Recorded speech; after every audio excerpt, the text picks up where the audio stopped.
ഒത്തിരി സന്തോഷത്തോടെയാണ് നമ്മൾ നമ്മുടെ നാട്ടിൽ നടന്ന ശാസ്ത്രമേളയിൽ പങ്കെടുത്തത്. ശാസ്ത്രമേളയിൽ മത്സരങ്ങളിലൊന്നും നമുക്ക് പങ്കെടുക്കാൻ സാധിച്ചില്ലെങ്കിലും ഇത്തവണത്തെ ശാസ്ത്രോത്സവത്തെ അടുത്തറിയാൻ നമുക്ക് സാധിച്ചു വിക്ടേഴ്സിനൊപ്പം. അതൊരു രക്ഷയില്ല.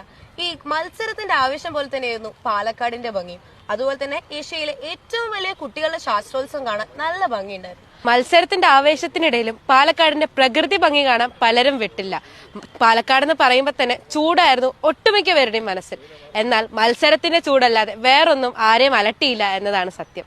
Science, social, maths, IT, work experience ഇതെല്ലാം അടിപൊളിയായിട്ടുണ്ടായിരുന്നു മേളകൾ കാണാൻ. പക്ഷെ എനിക്കതിൽ ഏറ്റവും കൂടുതൽ ഇഷ്ടപ്പെട്ടത് വർക്ക് എക്സ്പീരിയൻസ് ആയിരുന്നു.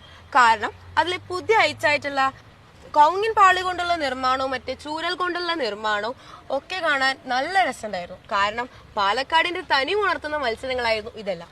അതുപോലെ തന്നെ പാലക്കാട്ടിലെ എനിക്ക് ഏറ്റവും കൂടുതൽ ഇഷ്ടപ്പെട്ട രാമശ്ശേരി ഇഡ്ലിയും ആ മട്ടച്ചോറ് കൂട്ടിയിട്ടുള്ള ഭക്ഷണവും എനിക്ക് ഇഷ്ടപ്പെട്ടതുകൊണ്ട് തന്നെ ഈ വർക്ക് എക്സ്പീരിയൻസ് മേളയിലെ ന്യൂട്രീഷൻ ഫുഡിന്റെ ആ ഒരു വിഭാഗം ഉണ്ടായിരുന്നില്ലേ, അതും എനിക്കിഷ്ടമായി.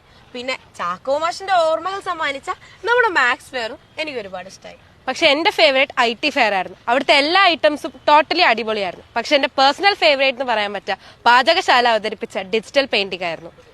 മേളയൊക്കെ കഴിഞ്ഞ് നമ്മുടെ ഈ പാലക്കാട് കോട്ടയിൽ വന്ന് നിൽക്കുമ്പോൾ എങ്ങനെ സോഷ്യൽ സയൻസ് ഫെയറിനെ പറ്റി പറയാതിരിക്കുക.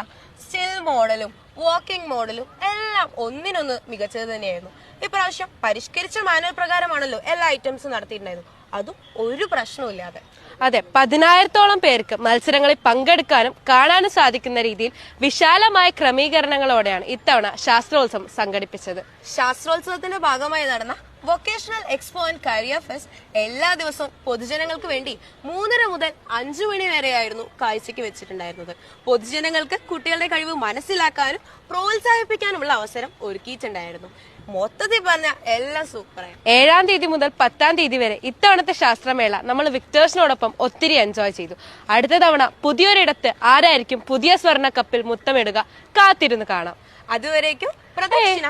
ഒരു കാര്യം പറയാൻ വിട്ടു, ഇത്തവണ ശാസ്ത്രോത്സവത്തിൽ പങ്കെടുത്ത എല്ലാ പ്രിയ കൂട്ടുകാർക്കും അഭിനന്ദനങ്ങൾ.